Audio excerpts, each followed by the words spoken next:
안녕하세요. 사연에 빠지다의 DJ 민영입니다.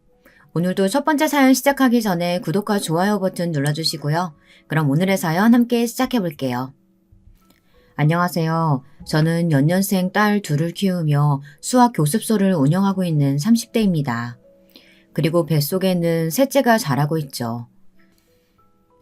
출산 예정일을 한 달 정도 남긴 상태죠. 미운 4살 시기를 무사히 넘기고 이제는 쥐어받고 싶다는 7살이 되어버린 공주님들은 정말이지 잠시도 쉬지 않고 사건 사고를 일으키고 있답니다. 그러면서 눈치는 또 어찌나 빠른지 제가 화를 내겠다 싶으면 이 세상 애교라는 애교는 다 끌어모아서 예쁜 짓을 하는데 이걸 속아 넘어가야 하나 몇 번이나 고민을 하게 되죠. 남편은 아주 애들이라고 하면 하늘의 별이라도 따올 사람이라 결국 집에서 호랑이 역할을 하는 사람은 저뿐이랍니다. 사연을 쓰고 있는 지금 이 시간도 한바탕 전쟁을 치른 다음이죠. 아이 둘을 키우면서 참 많은 일들이 있었는데요. 오늘은 그 중에서도 저희 가족들의 삶을 순식간에 바꿔버린 그 이야기를 좀 하려고 합니다.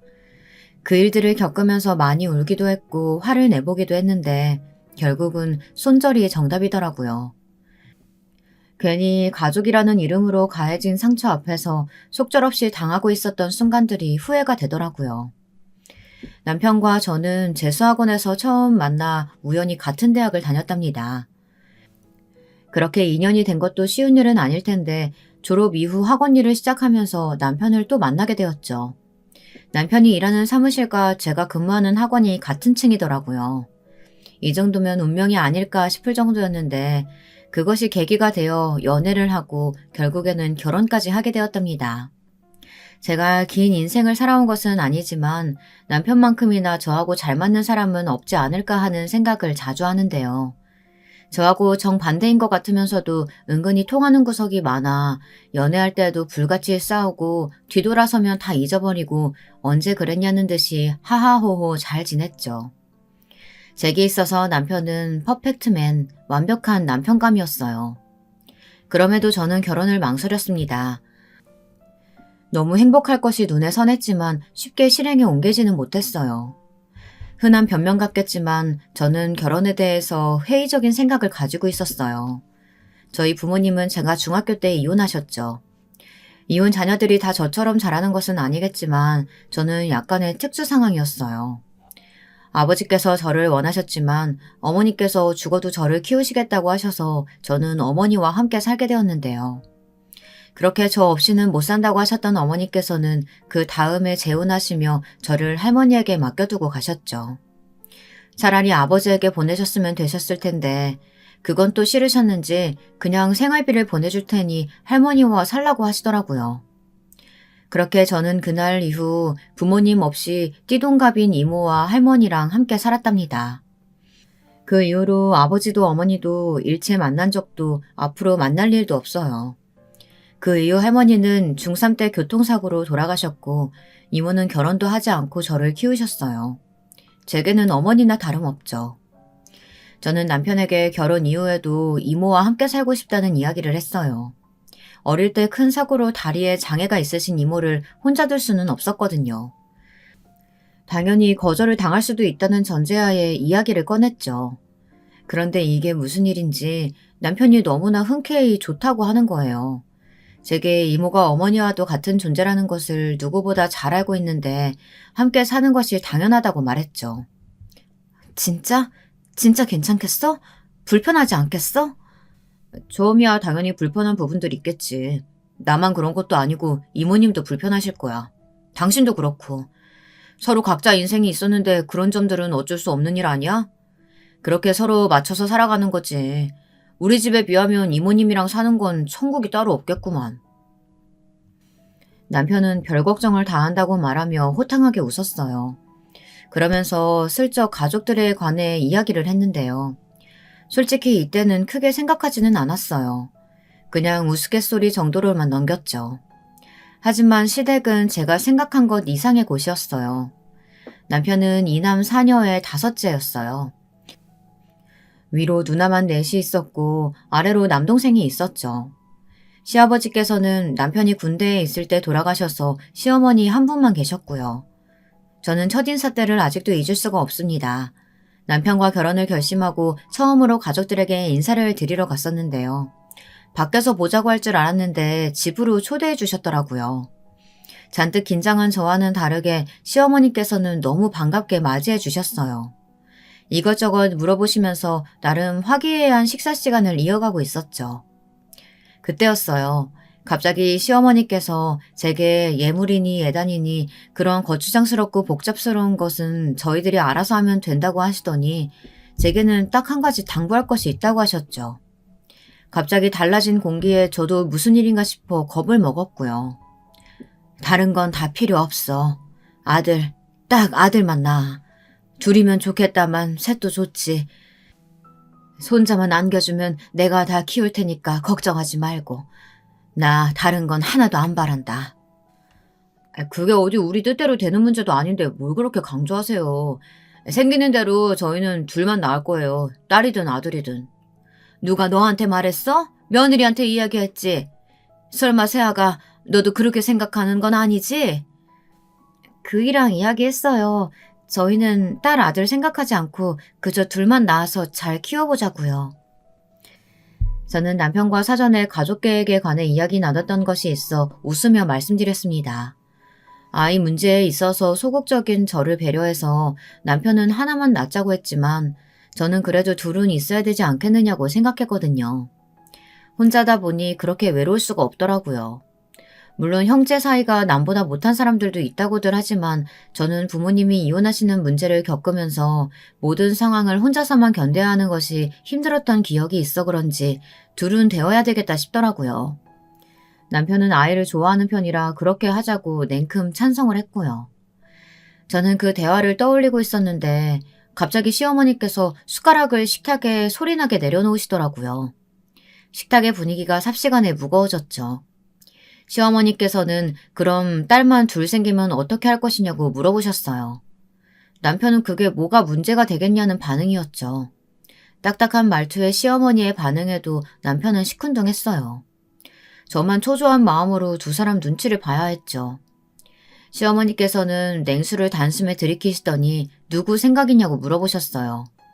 방금까지 그렇게 화기애애했던 분위기는 무겁다 못해 숨이 막힐 정도로 차갑게 흘러가고 있었고요. 아직 결혼도 안 했고 아이는 더더욱 생기지도 않았는데 벌써부터 아들 타령하지 마세요. 어머니도 딸이 있으시면서 그렇게 말씀하시면 안 되는 거 아니에요? 솔직히 그저께도 막내 누나 시어머니가 아직 산후조리도 안 끝난 누나한테 아들 낳으라고 한다고 욕을 그렇게 하셨으면서 이 사람한테는 결혼 전부터 그런 말씀을 하고 싶으세요? 상황이 다르잖아, 상황이. 너희 막내 누나 시댁은 아들이 귀한 집이 아니잖아. 우리 집이랑은 다르게. 그리고 아니, 애를 낳고 몸조리 중인 애한테 그게 할 말이니? 그건 사돈이 너무했지. 손이 귀하니 어쩌니 그런 말들 저는 듣기 싫습니다. 다 귀한 사람인데 누구 집에서는 아들이 귀하고 다른 집은 아니고 그런 건 말도 안 되는 소리라고요. 남편은 시어머니의 말씀에 끝까지 물러서지 않고 말했죠. 시어머니께서는 뭔가 강하게 한마디 하고 싶은 눈치셨지만 차마 내뱉지는 못하시고 한숨만 내쉬었죠. 저는 시어머니를 처음 뵙는 자리에서 이런 상황을 맞이하게 될 것이라고는 전혀 생각해보지 않았었거든요. 그래서 뭐라고 반응해야 할지 혼란스럽기만 하다 보니 제가 선택한 방법이라고는 그저 입을 꾹 다물고 두 사람 이야기를 듣는 것이 전부였어요. 시어머니께서는 남편과는 더 이상 이야기가 안 된다고 생각하셨는지 저를 바라보시고는 자신의 당부를 잊지 말라고 하셨답니다. 그날 저녁 왜 시어머니께서 그렇게 아들을 강조하시는지 너무 궁금해서 남편에게 물었어요. 남편은 자기 가족 구성을 보면 알 수 있지 않느냐고 지긋지긋하다는 표정으로 이야기해 주었습니다. 시어머니께서 딸만 넷을 줄줄이 낳는 동안 지독한 시집살이를 겪으셨다고 하시더라고요. 처음 딸을 낳았을 때는 살림 미천이라 생각하고 좋아하셨다가 둘째도 셋째도 그리고 넷째마저도 딸이 태어나자 시어머니께서 처신을 잘못하셔서 조상이 노았다는 등 자기 집으로 시집와서는 집안의 대를 끊어놓으려고 한다는 등 온갖 모욕적인 말도 다 참으셔야 했다고 했습니다. 저는 이야기를 듣는 동안 무슨 드라마도 아니고 아직도 그런 집이 있느냐고 물었지만 남편은 정색하며 자신의 집에는 그런 분위기가 있다고 고백했습니다. 순간 저도 혹시 아직도 시어머니께서 그렇게 하시는 건가 걱정돼서 슬쩍 물어봤어요. 남편은 시어머니께서 특별히 겉으로 하시는 말씀은 없으셨지만 그래도 적잖게 남아있을 것이라고 했죠. 저는 시어머니를 만나고 와서는 어쩌면 시집살이가 생각보다 순탄치 않겠다는 느낌을 가득 받았습니다. 하지만 남편의 말처럼 시어머니와 한 집에 살 것도 아닌데 적당히 맞춰주는 것으로 합의를 보기로 했습니다. 그리고 첫 인사를 드리고는 얼마 되지도 않았는데 시어머니께서 막무가내로 자신과 갈 곳이 있으니 남편에게 비밀로 하고 나오라고 말하시더라고요. 어딜로 가느냐고 물었지만 대답하지 않으셨어요. 예약을 해뒀으니 거절하면 안 된다고 하시는데 할 말이 없더군요. 다음날 시어머니가 부르신 곳으로 갔는데요. 무슨 병원이었죠. 저는 갑자기 무슨 병원이냐고 물었지만 시어머니께서는 결혼 전에 알아봐야 할 것이 있다고 하시더군요. 이런저런 검사를 한 뒤에 의사 선생님께서는 제가 자궁이 찬 편이라는 말씀을 하셨어요. 하필 자궁이 차갑다니 이게 다 무슨 일이야. 사전에 알아봤으니 망정이지. 몰랐으면 큰일 날 뻔했지. 하여튼 그 도령 말을 듣길 잘했다니까. 세아가 너 앞으로 일주일에 3번은 이곳에 와서 치료받아야 되니까 시간 예약 잘해두고. 치료요? 어머님 무슨 치료를 말씀하시는 거예요? 약 지으러 오신 거 아니에요? 처음에는 그럴 생각으로 왔는데 어쩌겠니. 이제 와서 결혼을 물을 수도 없고 네가 우리 아들한테 귀인이나 다름없다는데. 귀인이요? 어머님 그 말은 또 무슨 의미세요? 시어머니께서는 제 물음에 화들짝 놀라시면서 말을 급하게 얼버무리셨어요. 그리고는 자신이 다 결제를 해뒀으니 빼먹지 말고 와서 꾸준하게 치료를 받으라고 하셨죠. 당시 저는 더 이상 시어머니를 붙들고 물어볼 수 없어 우선은 알겠다고 말했습니다. 하지만 그 뒤로도 몇 번이나 시어머니께서는 아들 이야기를 하시며 제게 몸을 잘 챙겨야 한다고 하셨습니다. 그 이야기를 듣는데 기분이 묘하더라고요. 마치 제가 아이를 낳기 위해 남편과 결혼하는 그런 기분이 들었답니다. 그래서 저는 참다 남편에게 그동안의 일을 이야기했어요. 남편은 정색을 하며 제게 화를 내더군요.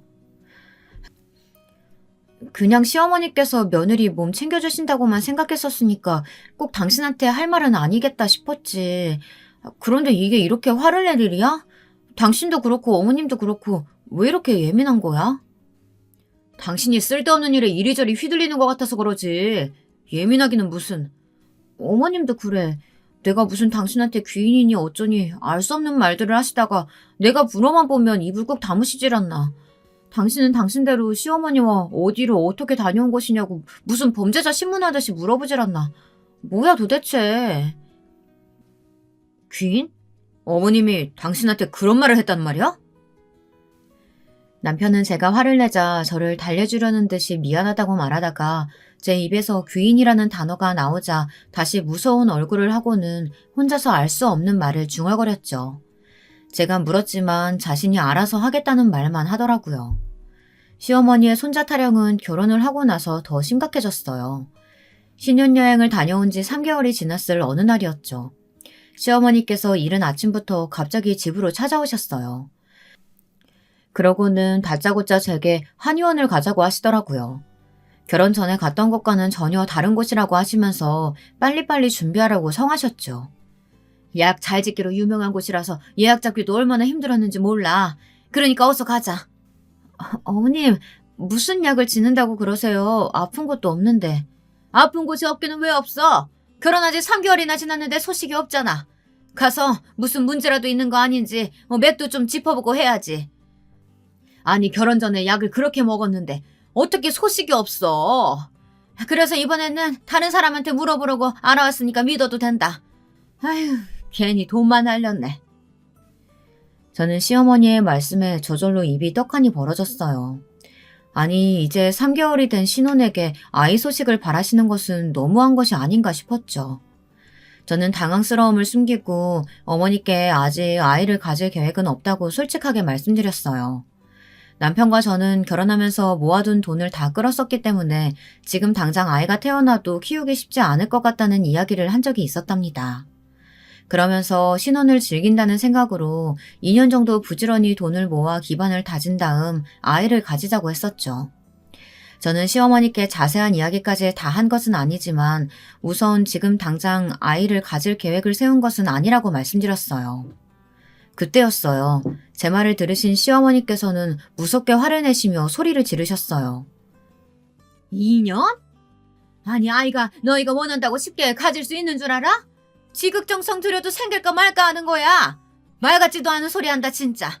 도대체 누구 머리에서 나온 생각이야? 혹시 세아가 생각이냐? 아이 늦게 갖자는 말? 저와 그이 두 사람의 생각이에요. 어머니 그이가 천천히 가지고 싶다고 했고 저 역시도 그러자고 했어요. 어머님 아이 문제는 저희 부부한테 맡겨주세요.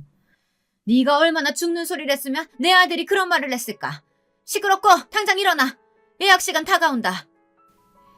시어머니께서는 제 말을 딱 자르시더니 저를 강한 힘으로 끌고 나가셨어요. 저는 끝까지 거절할 수도 있었지만 우선은 따라 나서기로 했죠. 길게 시어머니와 이야기해봤자 좋을 것 하나 없겠다 싶었거든요. 목적은 다르지만 보약을 지어주신다는데 꼭 거절할 이유가 어디 있겠는가 하는 것이 제 생각이었답니다. 병원에 도착해서 저는 또 한 번 시어머니에게 놀랄 수밖에 없었는데요. 사람들이 그렇게 많은 곳에서 시어머니께서는 거의 진상이나 다름없는 행동을 하셨답니다. 자궁이 좀 찬 편이네요. 여사님 말씀처럼 아이가 잘 들어서려면 자궁이 따뜻해야 되는데 우선은 약을 좀 쓰도록 할게요. 제 친구한테 들었는데 침치료도 있다면서요. 약이랑 침치료랑 다 부탁드려요. 지금 받아도 되죠? 당장에 침치료까지는 안 하셔도 괜찮아요. 며느님께서 다른 문제가 있으신 것도 아니고 그저 자궁이 좀 찬 것뿐이어서 약으로도 충분하답니다. 그게 무슨 소리예요? 할 수 있는 건 다 해주세요. 무조건 아들 낳아야 되니까. 아들이 생길 수 있도록 하는 그런 약이요. 시어머니께서는 치미니 뜨미니 모든 조언이 다 해달라고 하시면서 저를 보시며 한숨을 쉬셨어요. 사람 좋아 보이는 한의사 선생님께서는 시어머니와 같은 사람들을 많이 겪어보신 덕분인지 지금은 오히려 독이라고 하시면서 딱 잘라 거절하셨죠. 시어머니께서는 몇 번이나 요구하셨지만 그 단호한 반응에 결국은 포기하셨어요. 시어머니께서는 남편의 약도 함께 부탁을 하시며 꼭 아들을 낳을 수 있도록 약을 해달라고 하시더라고요. 시어머니의 말씀에 당황하신 한의사 선생님께서는 그런 약이 어디 있겠느냐고 하셨지만 시어머니께서는 예전에는 다 그런 것도 있었는데 왜 없냐며 오히려 따지기 시작하셨죠. 정말이지 얼굴이 다 화끈거리더라고요. 한의원을 나오셔서도 시어머니께서는 계속해서 짜증을 내셨어요. 이 한의원을 추천해준 지인으로 추정되는 사람에게 전화를 걸더니 아들 낳는 약을 지어달랬는데 그런 것이 어디 있느냐는 이야기를 들었다며 돌팔이 아니냐고 하셨어요. 목소리가 어찌나 큰지 지나가는 사람들이 다 한 번씩 쳐다보더라고요. 정말이지 쥐구멍이라도 있다면 숨고 싶었죠. 이모에게 하소연도 했지만 이모는 그냥 손자가 보고픈 할머니 마음이라고 생각하고 넘어가라 충고해 주었습니다. 남편이 야근을 마치고 돌아왔을 때 저는 낮에 시어머니와 함께 병원에 다녀왔다는 이야기를 꺼냈어요. 이모가 해준 충고까지 하나도 빼놓지 않고 다 이야기했죠. 제 이야기가 이어지는 동안 남편의 얼굴은 시시각각으로 변하더군요. 그러더니 제 이야기가 끝나자마자 앞으로는 절대 시어머니를 따라서 가지 말라고 하면서 그런 약은 필요 없다고 하더라고요. 너무 무서운 얼굴로 제게 다짐을 받듯이 말하는 남편을 보면서 저는 알겠다고 대답했지만 속으로는 의문점이 가득했어요. 이틀 뒤 시어머니께서는 약을 직접 가져오셔서는 냉장고에 차곡차곡 넣으셨어요. 그러면서 아무리 바쁘더라도 절대 빼먹어서는 안 된다고 하셨죠. 그리고는 요상한 부적을 꺼내시고는 안방으로 성큼성큼 들어가셨어요. 순식간의 일이었죠. 저는 너무 놀라서 시어머니께 어디 들어가시냐고 물었지만 시어머니께서는 거침이 없으셨어요. 저는 바쁜 걸음으로 시어머니를 따라 들어갔습니다. 시어머니께서는 침대 머리맡에 있던 2개의 베개에 부적을 넣으시고는 절대 빼지 말라고 하셨어요. 그리고는 침대 아래에도 마찬가지로 넣어두셨죠. 어머니 지금 뭐 하세요? 베개에 넣으신 것은 뭐고 침대 아래에는 뭐예요? 보면 모르니? 내가 예전부터 다니는 곳에서 크게 돈 쓰고 받아왔어. 아들 낳게 해준다고 하니까 절대 빼지 말고 베개 커버 바꾸는 일이 있어도 이 부적은 절대 빼면 안 된다. 부적이라니, 어머니, 저희 그런 거 필요 없어요. 저희가 결혼한 지 1년이 된 것도 아니고 아직 한창인데 뭐하러 이것까지 준비하세요. 뭐든 할 수 있는 건 다 해야지. 아들만 낳을 수 있다면 못할 게 뭐가 있어? 그리고 소파에도 좀 둬야 되는데. 시어머니께서는 저의 만류에도 불구하고 집안 곳곳에 부적을 숨겨두셨어요. 그리고는 절대로 남편에게 말하지 말라고 하더군요. 남편은 이런 미신을 엄청 싫어하니까 집안 시끄럽지 않게 저와 시어머니만 아는 것으로 하자고 말씀하셨죠. 너희 남편 내가 이렇게 한 거 알면 또 난리 나니까 절대 말하지 말고. 새아가랑 나만 아는 비밀이다. 알겠지? 괜히 모자 사이 멀어지게 만들 생각 아니면 끝까지 모른 척해. 괜히 시끄럽다. 그이가 그 정도로 싫어하는데 이렇게까지 하셔야겠어요? 뭐가 어때서? 이렇게 해서 네 뱃속에 귀한데 손자만 생긴다면야 못할 일이 뭐가 있겠어? 저는 남편이 싫어할 행동임에도 굳이 왜 시어머니께서 이렇게 하시는 건지 조금도 이해가 되지 않았어요.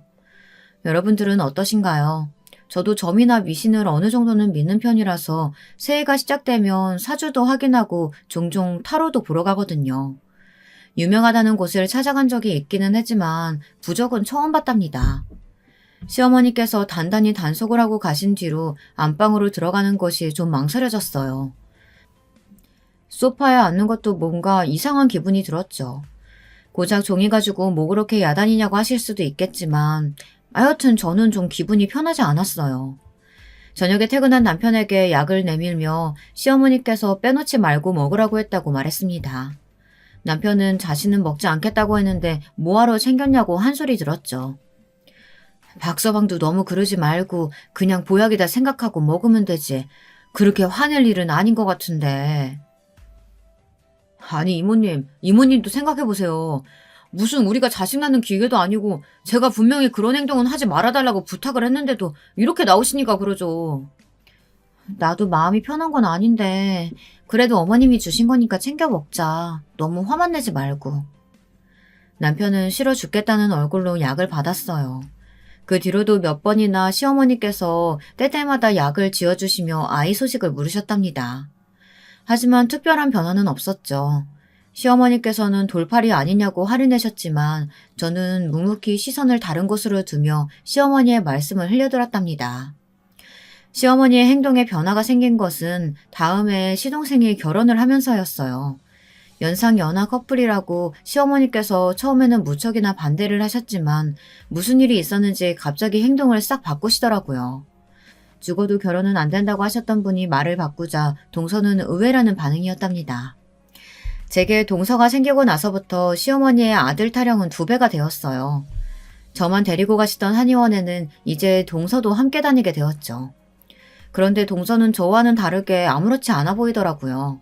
시어머니께서 나이도 많으니 침 치료도 받아야 하는 것 아니냐고 하셨지만 동서는 싫어하는 내색도 없이 온갖 치료까지 무덤덤하게 받았죠. 한 번은 제가 너무 신기해서 물었던 적이 있었는데요. 동서는 괜찮아요? 어머니께서 저렇게 손자 타령하시는데도? 뭐 좋은 기분은 아니지만 그렇다고 못할 짓은 아니잖아요. 귀찮기는 해도 어머니 저렇게 하시는 것도 다 자기 만족 때문인데 뭐라고 하겠어요. 그냥 분 풀리실 때까지 두는 거죠. 좀 맞춰드리다 보면 제 풀에 지치지 않으시겠어요? 동서는 마치 이미 모든 것을 초월한 사람처럼 말했어요. 저는 별난 시어머니 그 이상으로 동서도 만만치 않구나 싶었습니다. 시어머니의 정성이 통한 것인지 저는 동서가 들어오고 나서 얼마 되지 않아 첫 아이를 임신했어요. 정말이지 그렇게까지 시어머니께서 기뻐하실 거라고는 기대하지 않았는데 아이가 생겼다는 말을 전하는데 시어머니께서 벌떡 일어나셔서는 저를 꼭 껴안고 너무 잘했다고 하시더라고요. 그리고는 이제 겨우 육주된 아이의 성별부터 물어보셨죠. 병원에서는 뭐라고 해? 아들이라 그래? 파란색이라고 그러지? 그걸 벌써 어떻게 알아요. 그리고 설사 알게 된다고 해도 저희는 물어볼 생각 없어요. 어머니, 저희는 성별이 무엇이든 크게 신경 쓰지 않으려고요. 병원에서는 16주가 넘어가면 알 수 있다고 하던데 저희는 미리 알고 싶은 생각은 없거든요. 답답한 소리 하네 진짜. 아니 너희는 아들인지 아닌지 궁금하지도 않아?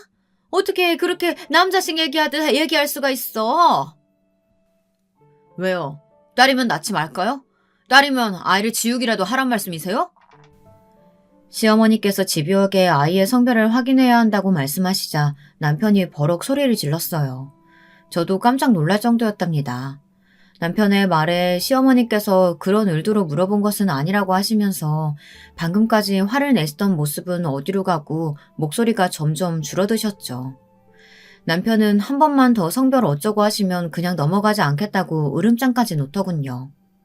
아마 저만 있었더라면 시어머니께서는 어떻게든 제 마음을 돌리기 위해 윽박을 질러가며 이야기하셨겠지만 남편 앞이라서 그런지 금방 알겠다고 하시면서 물러나셨죠. 저는 앞으로 아이가 태어날 때까지 이런 일들이 반복될 것이라고 생각하니 한숨이 나왔어요. 그런데 아이는 우리 부부에게만 찾아온 것이 아니었어요. 이게 무슨 운명의 장난인지 제가 임신 3개월이 되자 동서도 임신을 했죠. 시어머니께서는 며느리 둘 다 임신을 했다는 것이 너무나도 만족스러운지 입이 귀에 걸리셔서는 온 동네에 자랑하고 다니시길 바쁘셨답니다. 그러고는 저도 동서도 아들을 낳게 해달라고 기도를 하러 다니기 시작하셨죠. 딱히 종교가 있는 분도 아니셨는데 전국의 유명한 사찰들을 돌아다니시면서 아들을 낳으라고 기도를 하시는데 정말이지 숨이 막힐 지경이었어요. 저희는 약속대로 아이의 성별에 대해서는 먼저 물어보지 않았어요.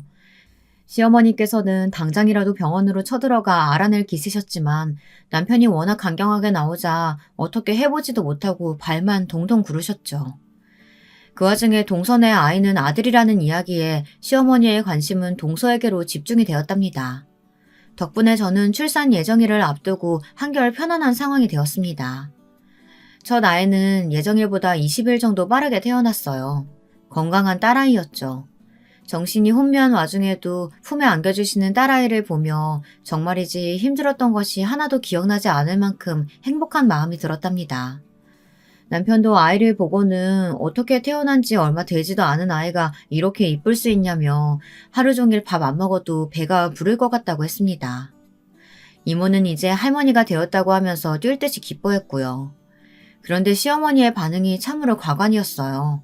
버선발로 뛰어오셨던 시어머니께서는 소녀 소식에 그 자리에 멈춰서서는 가만히 아이의 얼굴을 뚫어져라 바라보셨죠. 시어머니의 반응에 아이를 보여주시던 간호사 선생님도 당황하셔선 눈치를 보실 정도였어요. 우리 집 아이가 맞아요? 바뀐 건 아니고요? 며느리 출산할 때 함께 애 낳던 사람이 있을 거 아니에요. 그 시간에 태어난 다른 아이들도 있죠? 다른 애들 얼굴 좀 봅시다. 어머니, 그게 무슨 말씀이세요? 죄송합니다. 그냥 무시하셔도 됩니다. 그렇잖아. 딱 봐도 아들 태어날 배였는데 그리고 태몽에도 용이 나왔는데 딸이라니. 손녀라니. 아이가 바뀐 게 틀림없다. 도령님이 아들이라고 했단 말이야. 손녀라는 소리에 흥분하신 시어머니께서는 도령이라는 알 수 없는 말을 입에 올리셨어요. 남편은 그 말에 단박에 분위기가 바뀌어서 행패를 부리는 시어머니를 끌고는 어디론가 가버렸죠. 저와 이모는 간호사 선생님께 사과를 드렸고 간호사 선생님께서는 당황스럽다는 얼굴로 아이를 데리고 서둘러 나가셨어요. 이모는 고생했으니 아무 생각하지 말고 쉬라고 했지만 저는 남편과 시어머니의 모습이 자꾸만 생각나서 쉽게 잠들 수가 없었어요. 한참 후 남편이 들어와서 시어머니의 말도 안 되는 소리에 신경 쓰지 말고 조리에만 집중하라고 말했습니다. 저는 도령이 무슨 말이냐고 물었지만 남편은 몰라도 되는 일이라고 하면서 괜히 제가 스트레스 받는 상황을 피하고 싶다며 다음에 기회가 되면 알려주겠다고 말했어요. 저는 꺼림직한 기분이 들긴 했지만 알겠다고 하고 넘어갔죠. 시어머니께서 그날 이후로 단 한 번도 저희 집에 오거나 첫째 딸아이를 궁금해하거나 하지 않으셨어요. 저와 남편은 딸아이의 이름을 어떻게 지어줘야 할까 고민하다가 시어머니에 대해서는 잊고 있었답니다.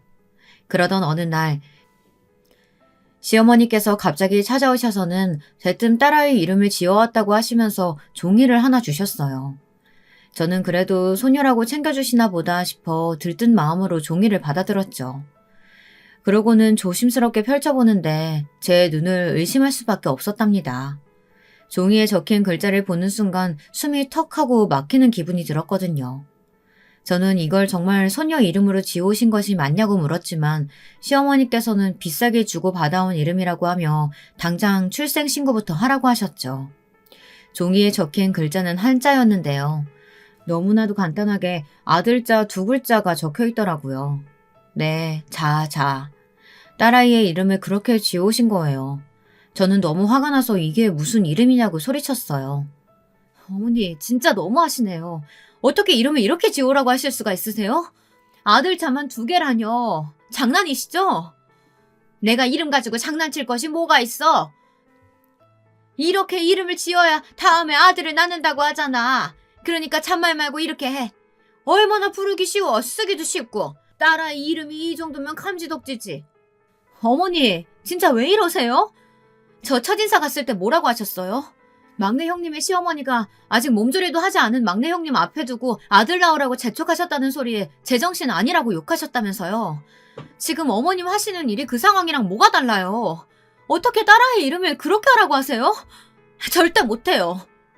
뭐? 못해? 왜 못해? 아들도 못 낳은 쟤니 왜 못해? 딸아이 이름이 차자면 어떻고 말자면 어때? 고작 여자의 이름 하나 가지고 지금 나한테 대드는 거니? 어디서 어른한테 말대꾸야? 시어머니께서는 가정교육을 어떻게 받은 것이냐며 소리를 지르셨지만 저는 하나도 무섭지 않았어요.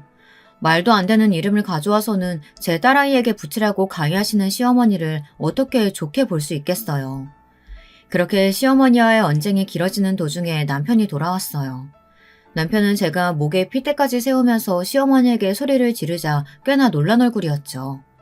저를 진정시키던 남편은 바닥에 떨어진 아이의 이름을 보더니 말없이 빡빡 종이를 찢어버렸답니다. 그 소리에 시어머니께서 깜짝 놀란 얼굴로 얼마짜리 이름인데 그걸 찢느냐고 하셨죠.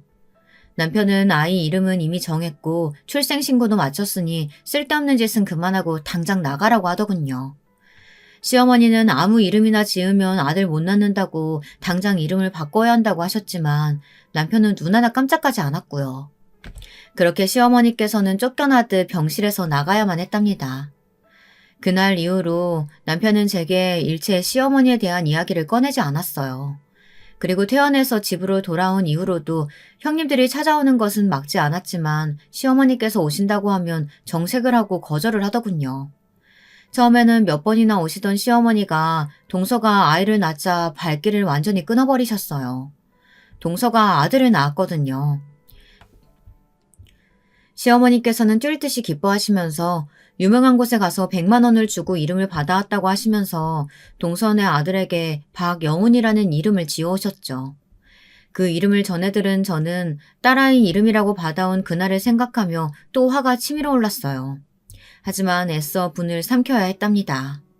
초보 엄마로서 힘든 점도 많았던 저는 이모의 도움으로 그나마 빨리 학원으로 복귀할 수 있었지만 저는 학원을 선택하는 대신 집 한쪽에 공부방을 꾸며두고 그곳에서 아이들을 가르치기 시작했어요.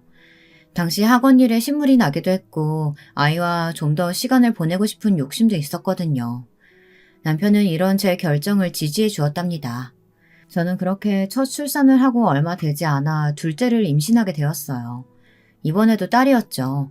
당연히 시어머니께서는 제가 둘째를 임신했다는 소식을 듣자마자 첫째 때와 마찬가지로 아들을 낳게 하는데 도움이 된다는 것을 잔뜩 보내셨어요.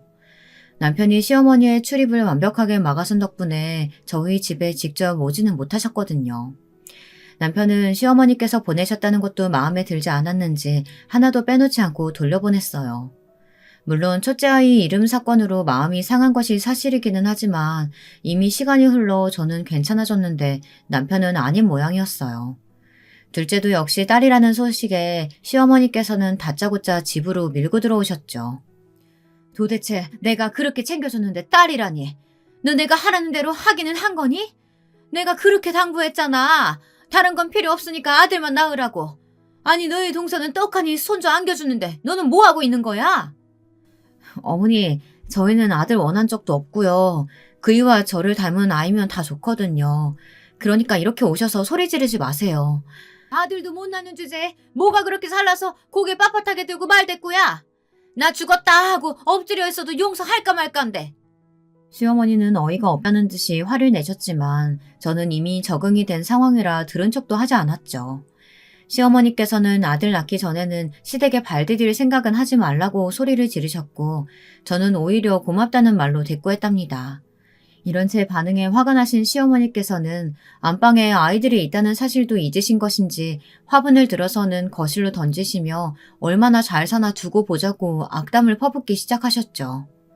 그 소리에 놀란 아이들이 울기 시작했고 시어머니께서는 여자애들이 시끄럽다고 당장 닥치게 하라고 하셨답니다. 저는 시어머니의 거친 언행에 정신이 아득해지는 것을 느꼈지만 아이들을 달랠 생각에 시어머니를 막무가내로 밖으로 밀치기 시작했어요. 시어머니께서는 지금 어른한테 뭐 하는 짓이냐고 하셨지만 그런 것까지 생각할 단계가 아니었죠. 그 일이 있은 이후로 저는 시댁 행사에는 전혀 참석하지 않았어요. 남편도 갈 필요 없다고 했고요. 하지만 딱 하루, 시아버지 제사에는 어떤 일이 있어도 참석했죠. 시어머니께서는 제가 갈 때마다 들으라는 식으로 동서와 동선의 아들을 예뻐하셨어요. 동서는 어쩔 줄 몰라 하며 제 눈치를 봤지만 저는 전혀 상관없다는 식으로 반응했죠. 하지만 시어머니께서는 제가 그렇게 나올수록 약이 오르시는지 짜증을 내셨지만 저는 끝까지 모른 척 했답니다. 문제의 사건이 일어난 것도 바로 시아버지의 제삿날이었죠. 그날은 이상하게 오전부터 날씨가 찌뿌둥한 것이 기분이 이상했어요. 금방이라도 비가 쏟아질 것 같다가도 언제 그랬냐는 듯이 햇살이 들어오는 것이 괜히 심란하기만 했죠. 1년 만에 만나는 시어머니께서는 여전히 정정하셨고 도끼 눈으로 저희 아이들을 노려보셨습니다. 그러면서 인사처럼 아들은 언제 낳는 것이냐고 물어보셨지만 저는 고개 숙여 인사드릴 뿐 아무런 반응을 보이지 않았어요. 그리고는 주방으로 들어가 제사 음식 준비를 했는데요. 곧 있어 동서가 도착했고 호들갑을 떨면서 동서와 손자를 맞이하는 시어머니의 소리에 저는 비릿한 웃음을 지으며 묵묵히 제 할 일만 하고 있었고요. 아이들은 아이들인지 어른들 사정과는 상관없이 자기들끼리 까르르 웃음을 터뜨리며 놀기 시작하더군요. 저는 그 소리를 배경음악 삼아 빠르게 손을 움직였고요. 얼마의 시간이 흘렀을까 아이들 소리가 들리지 않더라고요. 제가 아이들을 찾으려 두리번거리자 동서가 집안 마트에 갔다고 알려주었죠. 시어머니께서 아이들을 데리고 나갔다는 소리에 불안감이 밀려왔어요. 동서는 설마 시어머니께서 아이들에게 해코지를 하시지는 않을 것이라고 저를 안심시켰지만 저는 도저히 일이 손에 잡히지 않았어요. 그때였죠. 갑자기 창밖에서 번개치는 소리와 함께 소나기가 쏟아져 내리기 시작했어요. 꽤나 무서운 기세로 비가 쏟아지고 있었죠. 저는 우산도 없이 아이들이 나간 것은 아닌가 걱정돼서 바로 집 밖으로 나갔어요. 동서도 우산을 챙겨 들고 따라 나섰죠. 마트 쪽으로 얼마나 걸었을까. 저 멀리서 시어머니와 아이들의 모습이 보이더군요. 동서가 반갑게 손을 흔들며 아이들 이름을 부르는데 저는 그 자리에서 한 걸음도 움직일 수가 없었어요. 쏟아지는 빗속에서 딸아이가 홀딱 젖어 있더라고요. 그런데 그 옆에 시어머니와 동선의 아이는 멀쩡하게 우산을 쓰고 있었고요. 제 눈에는 불꽃이 튀었어요. 동선의 아이가 쥐고 있는 우산은 제가 이름까지 정성스럽게 적어준 첫째의 것이었거든요. 저는 미친 듯이 달려가 아이를 품에 안았어요. 어디서부터 비를 맞은 것인지 입술은 파랗게 변해 있었고 작은 몸은 덜덜 떨고 있었죠. 저는 멀쩡한 정신으로는 더 이상 있을 수가 없었어요. 저는 동선의 아이가 하고 있는 우산을 거칠게 빼앗으며 이 우산을 왜 가지고 있느냐고 물었습니다. 저의 사나운 기세에 아이는 겁에 질려 동서의 뒤로 숨어버렸죠. 동서도 당황하며 저를 불렀지만 저는 시어머니를 똑바로 노려보며 다시 물었어요. 비가 오는데 그럼 어쩌니? 비라도 맞으란 말이야? 이 우산은 우리 애들 우산이죠. 왜 이걸 다른 애가 쓰고 있고 우리 애들은 비를 맞고 여기까지 온 거냐고 묻고 있잖아요. 안 들리세요? 걔집애가 비 좀 맞은 게 어때서 이 난리야? 귀한 우리 손자 대신해서 맞았으면 감사한 줄 알아야지. 시어머니의 말 같지도 않은 대답에 겨우 붙들고 있던 제 이상이 끊어지고 말았어요. 저는 당장 아이들을 품에 안고 이혼할 테니 다시 볼 생각은 하지 말라고 하며 짐을 챙겨 나와버렸어요. 시어머니께서는 제사 준비는 어쩌고 그냥 가느냐고 난리셨지만 저는 그런 것 따위 안중에도 없었어요. 집으로 돌아온 저는 아이들을 따뜻한 물에 식히고는 걱정스러운 마음으로 옆에서 지켜보았죠. 비를 그렇게 맞았으니 혹시나 아프기라도 하면 어떻게 하나 조마조마했어요.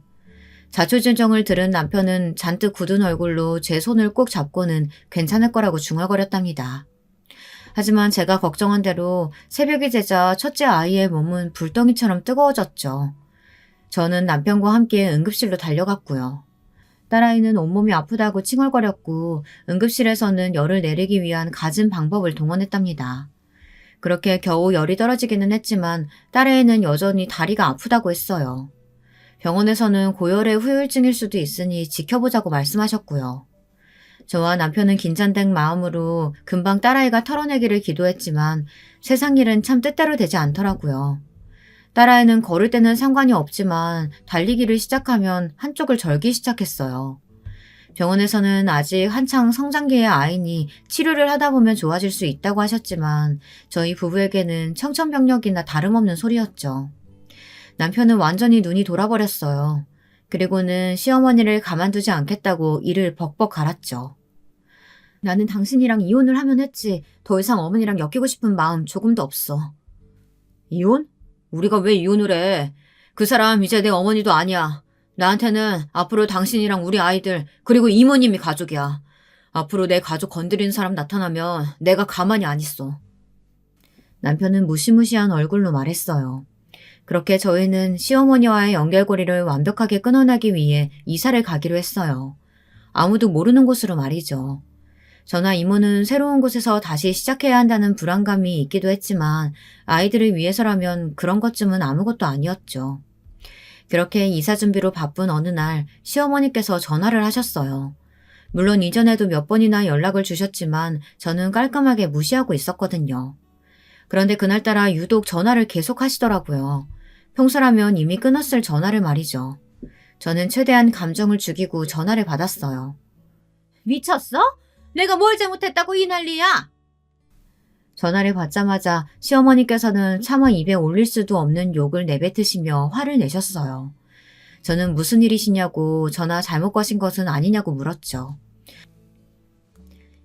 하지만 시어머니께서는 더 길길이 뛰시면서 갑자기 자신의 뒤통수를 치는 이유가 뭐냐고 따지셨어요. 저희가 뭘 잘못했다고 이렇게 난리세요. 어머니께 무슨 일 생기셨다면 그건 다 업보가 아닐까요? 우리 첫째 그렇게 죽되 살아나게 만드셨으면서 양심의 가책은 조금도 들지 않으시나 봐요. 양심? 내가 뭘 잘못했는데? 그럼 그 상황에서 손자가 비 맞도록 뒀어야 한다는 말이냐? 그 귀한 아이를? 그렇게 귀하시면 어머님이 우산 쓰지 말고 아이들한테 양보하지 그러셨어요. 왜 우리의 우산을 빼앗아서 주신 건데요? 어머니 때문에 첫째가 무슨 일을 겪었는지 상상이라도 해보셨어요? 시어머니께서는 고작 아이가 아픈 것으로 자신에게 이렇게 하는 것은 말이 되지 않는다고 하며 당장 원상태로 돌려주라고 하셨어요. 저는 아는 것이 없으니 이만 전화를 끊겠다고 말하고는 시어머니의 대답도 듣지 않고 바로 전화를 끊어버렸죠. 시어머니께서 조금의 반성조차 하지 않을 것이라는 사실은 어느 정도 예상하고 있었지만 그 소리를 직접적으로 듣다 보니 더 소름 돋고 화가 치밀어 올랐어요. 시어머니께선 지치지도 않고 계속해서 전화를 하셨지만 저는 아예 차단까지 해두고는 모른 척을 했어요. 얼마 후 집으로 동서가 찾아왔어요. 하얗게 질린 얼굴을 한 동서는 제게 할 말이 있다고 했죠. 저는 아이들을 이모에게 맡기고는 동서와 마주 앉았어요. 동서가 나쁜 것이 아니라는 것쯤은 저도 잘 알고 있었지만 마음이 편하지는 않더라고요. 동서도 마찬가지였고요. 미묘한 공기가 흐르는 것도 잠시 동서는 깜짝 놀랄 만한 일을 이야기하기 시작했어요. 원래 시아버지께서 운영하고 계시던 회사가 있었는데 남편도 서방님도 회사에는 관심이 없어서 전문 경영인을 꾸리고 있었다고 하더라고요. 그런데 그 경영인이 사실은 시어머니와 잘 아는 사이로 몰래 회사 돈에 손을 대고 있었다고 말이죠. 남편이 주식을 가지고 있다는 것은 알고 있었지만 그 속사정까지는 모르고 있던 저로서는 충격이 꽤나 컸답니다. 형님은 모르고 계셨던 것 같은데 어머니께서 계속해서 뒷돈을 챙겨주셨던 모양이에요. 그의 말로는 규모가 상당하다고 하는데 그걸 갑자기 감사팀에서 걸고 넘어지셔서 지금 어머님 상황이 많이 심각해요. 그이도 따로 계산을 해봤다는데 그동안 가져가신 돈이 억대는 된다고 하더라고요. 아니, 동서는 알고 있었어? 그이는 나한테 한마디도 하지 않았는데. 저도 며칠 전에 알았어요. 아주버님께서 집에 오셔서는 감사팀에 신고했다고 하시면서 어머니께서 그동안 횡령하셨던 돈에 대해 다 이야기하시더라고요. 형님도 아시겠지만 그이가 회계사무소에 다니잖아요.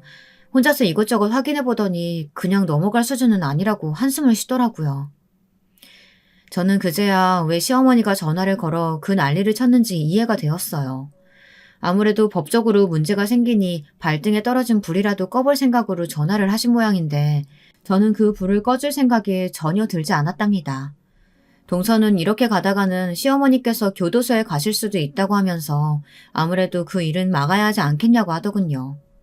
내가 왜? 내가 무슨 수로 그 일을 막아? 감사팀에서 움직였다며.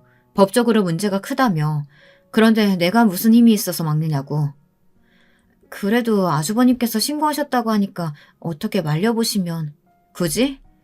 나는 이미 어머니랑 인연 끊기로 마음먹었는데 어머님이 어떻게 되시던 나하고는 상관없어. 앞으로도 쭉. 그러니 어머니를 어떻게든 구제하고 싶은 마음으로 찾아왔다면 번지수 잘못 찾았어. 그날 상황 다 알면서 동서도 나한테 이렇게 와서 말하는 거 쉽지 않았겠지만 2번 다시 이 문제를 거론하지 않았으면 해. 저는 단호하게 동서에게 말했어요. 동서는 어느 정도 예상을 했다는 듯이 고개를 끄덕이고는 가버렸죠. 그날 이후 시어머니가 어떻게 되셨는지는 모르겠습니다. 징역살이를 하셨는지 아니면 벌금으로 집이고 뭐고 다 빼앗기셨는지 제게는 중요하지 않으니까요. 그저 자신이 무슨 짓을 저질렀든 우리 딸아이가 아팠던 것에 100배만큼만 고생을 했으면 좋겠네요. 오늘의 제 사연 끝까지 들어주셔서 감사합니다.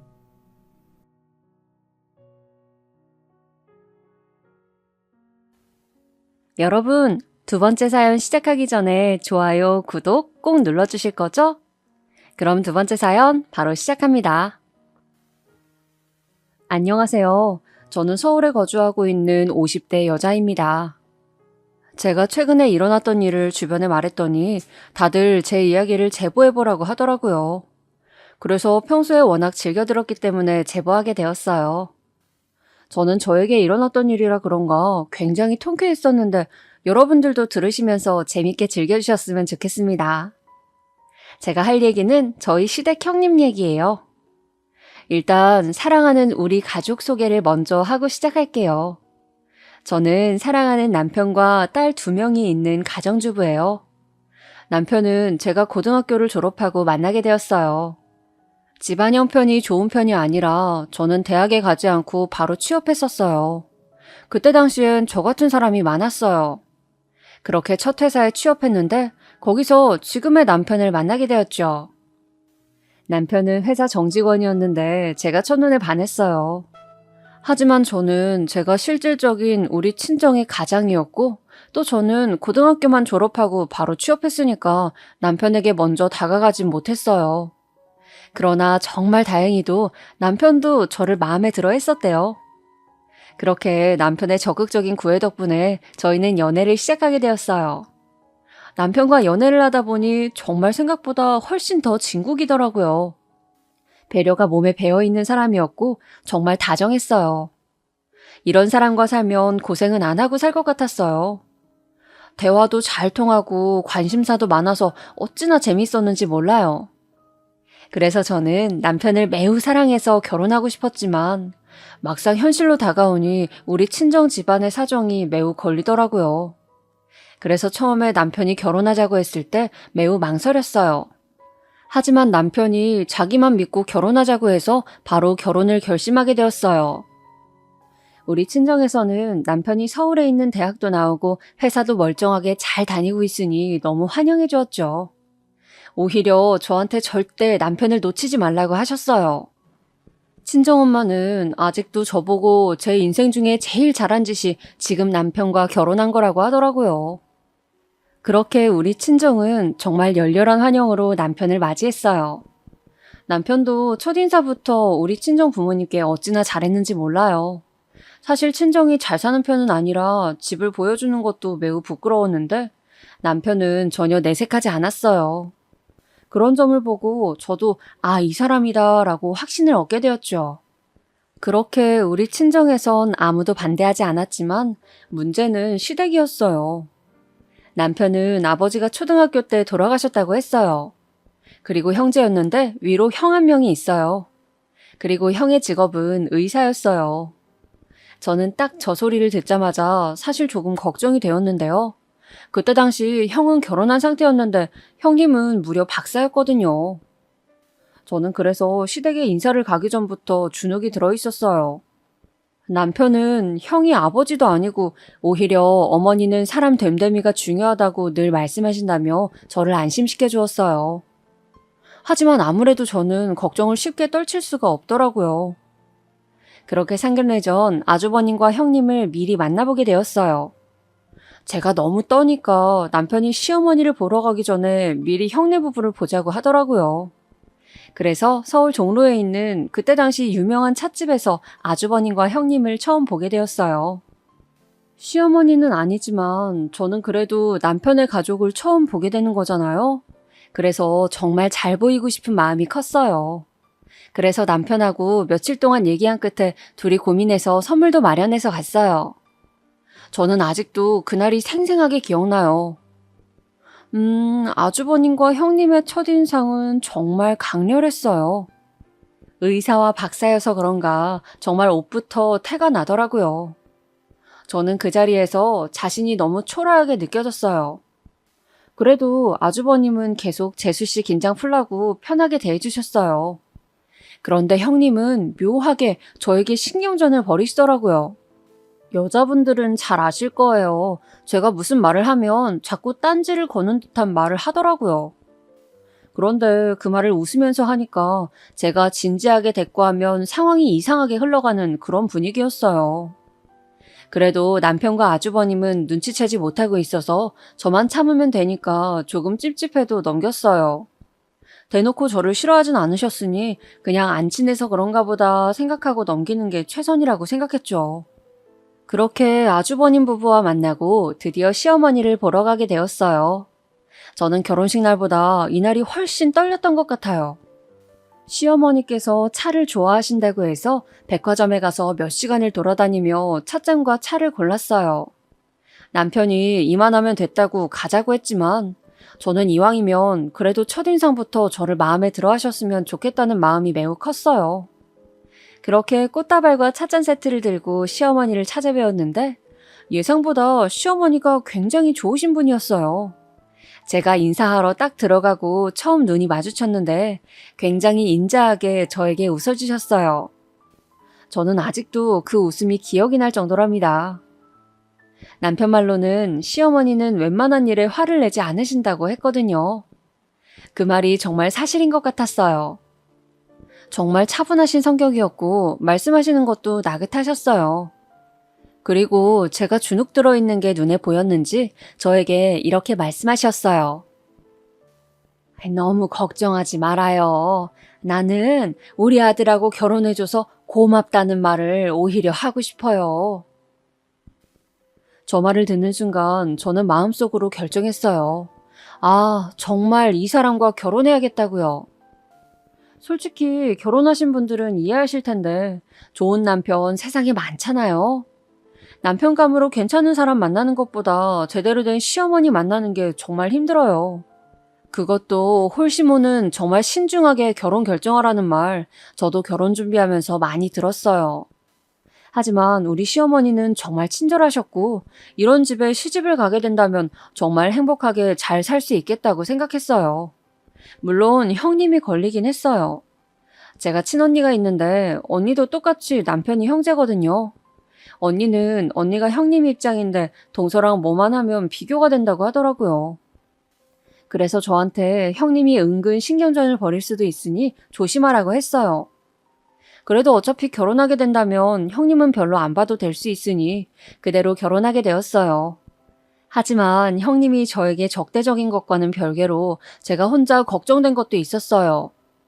남편, 아주버님, 형님 셋 다 서울에서 대학을 나오셨어요.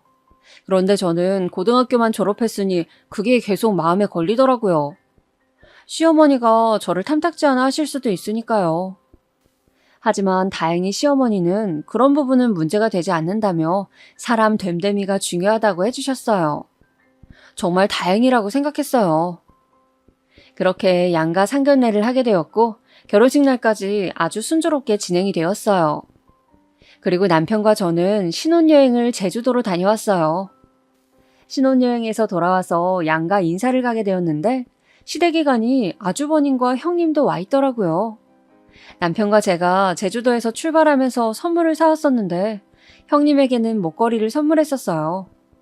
형님은 그냥 아무 말이 없었어요. 선물해준 우리가 무안할 정도로요. 그래도 그냥 기분 탓이라고 넘겼습니다. 시어머니는 저희가 준 선물을 매우 좋아해 주셨어요. 저는 시어머니가 좋아하시니까 됐다고 넘겼죠. 그런데 그날 제가 설거지를 하려고 부엌에 갔는데 형님이 저를 따라오더라고요. 그리고 저한테 이렇게 말했어요. 동서, 목걸이 근데 너무 촌스럽다. 저는 정말 너무 당황스러웠어요. 그리고 너무 민망해서 얼굴이 새빨개졌어요. 아, 마음에 안 드세요? 나 마음에 안 든다고 말 안 했는데? 동서 되게 무섭다. 말을 막 지어내네? 제가 당황해서 허둥지둥하니 형님은 그냥 다시 부엌을 나갔어요. 그날 무슨 정신으로 설거지를 했는지 모르겠습니다. 그리고 남편에게 있었던 일을 다 말했어요. 남편은 형수 그렇게 안 보였는데 정말이냐고 묻더라고요. 저는 그때 든 생각이 그냥 나만 조용히 하면 지나갈 일이라고 생각했어요.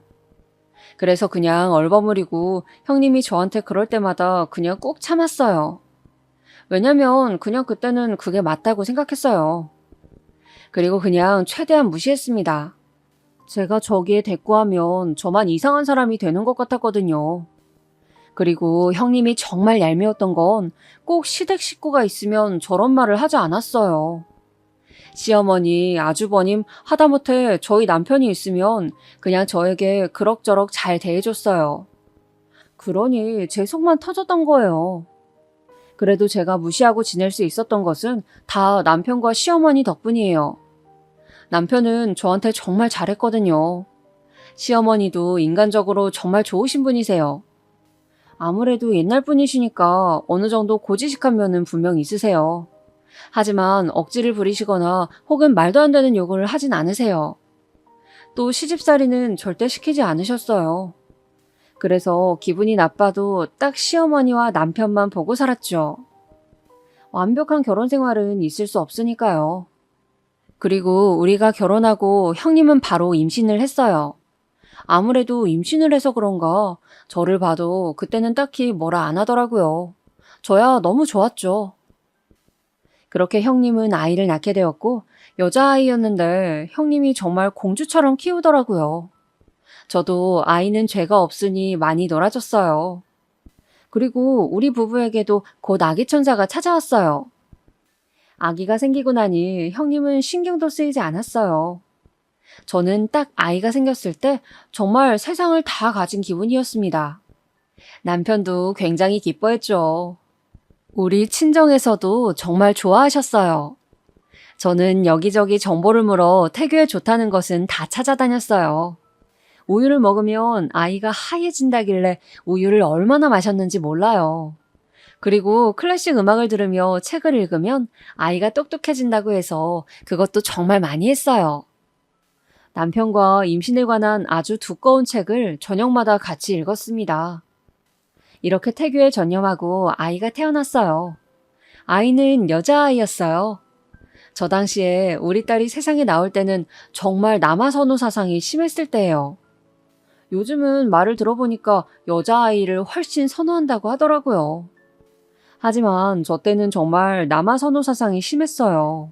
더군다나 아주버님과 형님의 첫 아이도 여자아이라서 시어머니가 기뻐하지 않으시면 어쩌지 걱정하기도 했어요. 하지만 우리 시어머니는 저에게 오히려 수고했다고 해주셨어요. 물론 그 뒤에서 어땠는지까지는 저도 모르겠어요. 하지만 적어도 저에게 뭐라고 하진 않으셨어요.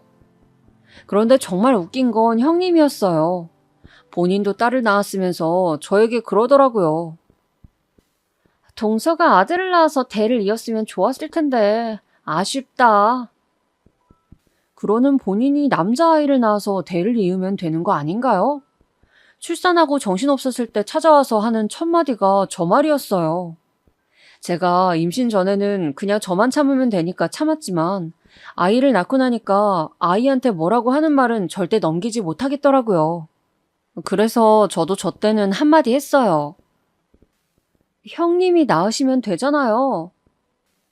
제가 저렇게 대답할 줄 몰랐는지 형님은 어이없다는 표정으로 저를 바라보더라고요. 지금 뭐라 그랬어, 동서? 남자아이는 형님이 낳으시면 되잖아요. 형님도 딸 낳으셨으면서 저한테 왜 그러세요?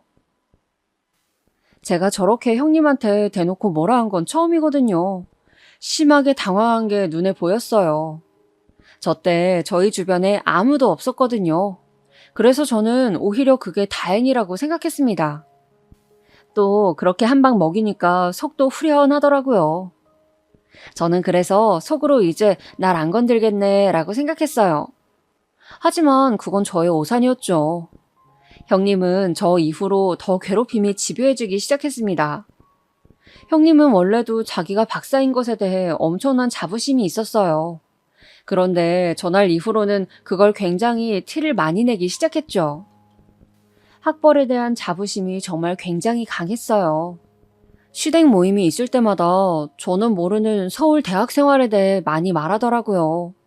그러면서 본인이 박사 과정을 얼마나 힘들게 겪었는지 말해주더라고요. 저는 사실 아무 관심도 없었어요. 궁금하지도 않았어요. 매번 똑같은 말로 저러니까 너무 지겹더라고요. 그래서 형님이 저럴 때마다 우리 딸하고 둘이 놀았어요. 그런데 정말 웃긴 건 형님은 제가 일부러 자리를 피하면 옆으로 따라오더라고요. 얘 현지야, 모르는 거 생기면 큰엄마한테 물어봐. 큰엄마는 박사잖아. 저렇게 말하는데 어찌나 얄미웠는지 몰라요. 아이를 낳아 길러보신 분들은 아실 텐데 아이들이 한창 질문을 많이 할 때가 있어요. 그냥 정말 아이들은 별걸 다 궁금해하구나 그때 처음 알았죠. 아무래도 나이가 비슷하니까 시댁에 가면 시조카와 우리 딸은 같이 놀았었거든요. 그런데 제가 아이들과 놀아주며 그냥 기본 상식을 알려주면 형님은 꼭 시조카에게 이렇게 말했어요. 작은 엄마가 그렇게 말했어? 궁금한 게 생기면 엄마한테 물어봐야지. 엄마는 박사잖아. 저 말을 들으면 제가 괜히 민망해지더라고요. 자기가 박사라는 걸 어찌나 자랑하던지. 어느 날은 딸이 저에게 그러더라고요. 큰엄마 이름이 박사야? 정말 박사를 얼마나 말했으면 딸이 저에게 저랬겠어요? 전날 남편과 얼마나 둘이 웃었는지 몰라요. 형님은 그게 부끄러운 행동인지도 모르는 것 같았어요. 그리고 일부러 저는 모르는 내용으로 말하더라고요. 저도 대학을 안 나왔지 바보는 아니잖아요. 그래도 나름 직장 생활도 오래 했었거든요. 아, 형님은 이 부분에서 제가 마음에 안 들었을 수도 있을 것 같아요.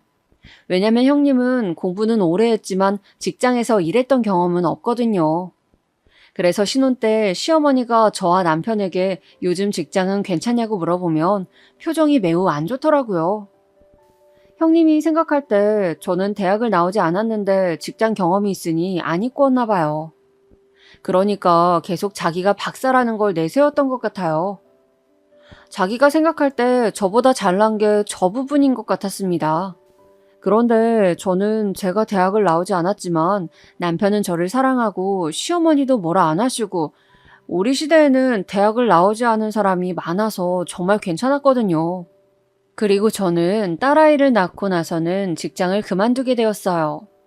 형님은 그때 자기가 저를 이겼다고 생각했나 봐요. 되게 의기양양해 보였어요.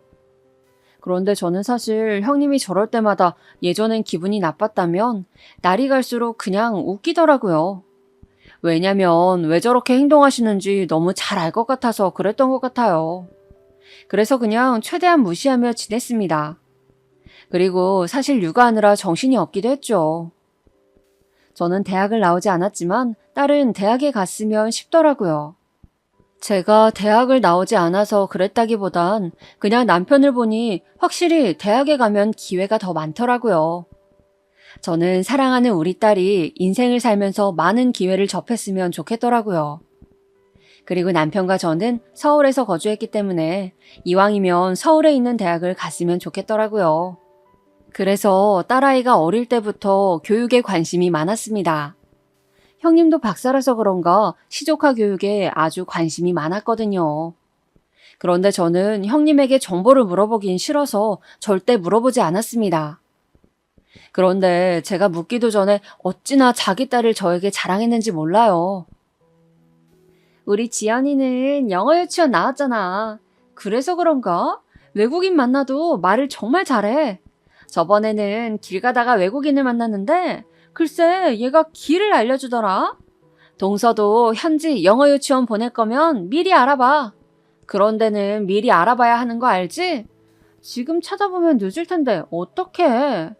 우리 애처럼 자유롭게 말할 수 있어야 정말 좋거든.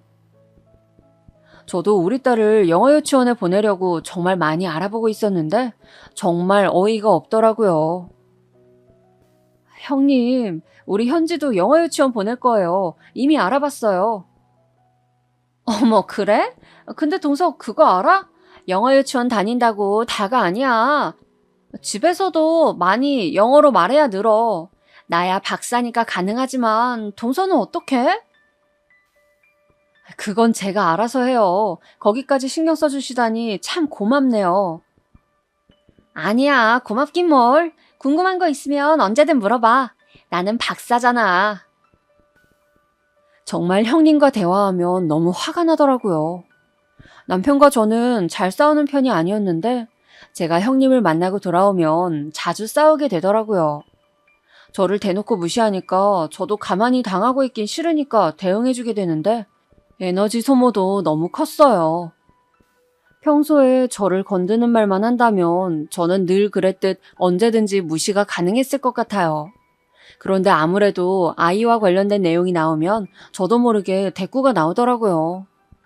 그걸 아는지 형님은 아이 교육에 관련된 내용을 자기가 나서서 말하더라고요. 그리고 아무래도 형님 딸과 우리 딸의 나이 차이가 크지 않아서 비교도 많이 되었어요. 성적에 대한 비교는 아이들이 학교가 높아질수록 심해졌죠. 저는 원래 남과 비교를 많이 하는 성격이 아니에요.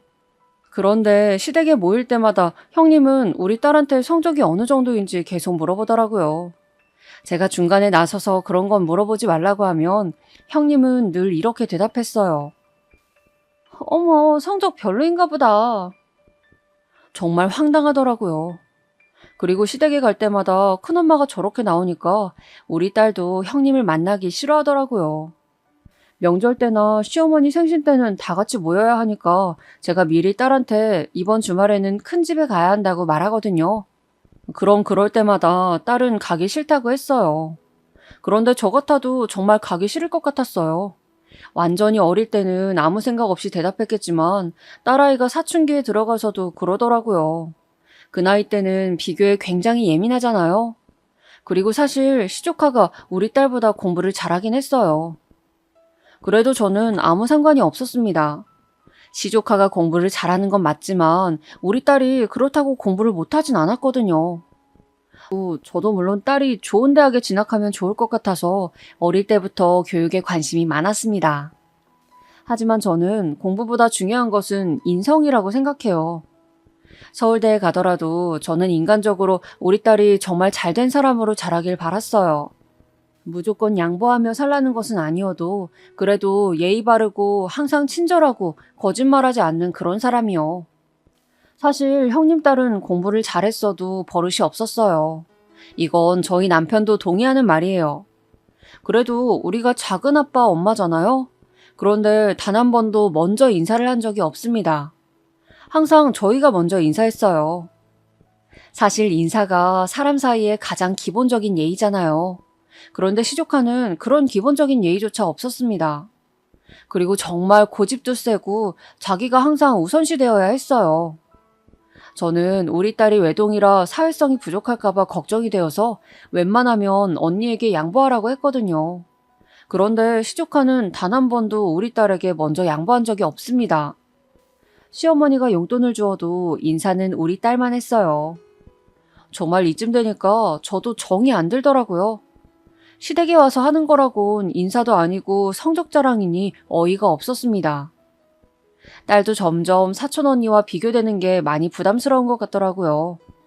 그래서 제가 도저히 안 되겠다고 생각하고 딸아이가 초등학교 고학년일 때 남편에게 진지하게 말했어요. 현지가 시댁에 가면 형님이 자꾸 성적 물어봐서 스트레스를 받아.